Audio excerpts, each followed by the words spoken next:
भाटपाड़ा फिरकावाराना फसाद के बाद हालात का जायजा लेने बीजेपी का 3 रकनी वफ्द कोलकाता पहुंचा। वफ्द की क़यादत एसएस अहलुवालिया कर रहे हैं, जबकि दीगर 2 साबिक पुलिस अफसरान और मौजूद बीजेपी एमपी हैं जो उनके हमरा हैं।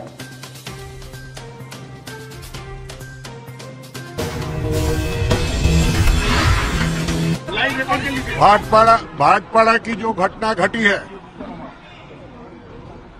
उससे हमारे माननीय राष्ट्रीय अध्यक्ष माननीय श्री अमित शाह जी बहुत दुखित हैं, क्योंकि वो राष्ट्र के स्वराष्ट्र मंत्री भी हैं और इस दुख के कारण उन्होंने एक 3 सदस्यीय संसदीय दल वहां परिदर्शन के लिए भेजा है, जिसमें मैं एसएस अहलुवालिया, मेरे साथ सत्यपाल सिंह जी जो फॉर्मर पुलिस कमिश्नर मुंबई हैं और उत्तर प्रदेश से एमपी हैं,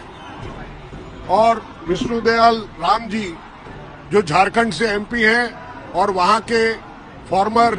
डीजीपी झारखंड हैं। तो ऐसा एक संसदीय दल वहां भेजा जा रहा है कि जहां पर तदंत करके देखा जाए कि किन अवस्थाओं में वहां पर गोली चली है। जो मृत परिवार है हम उनसे मिलेंगे और लोगों से मिलेंगे, उसकी विस्तृत जानकारी लेंगे और अपनी रिपोर्ट हम अमित शाह जी को देंगे।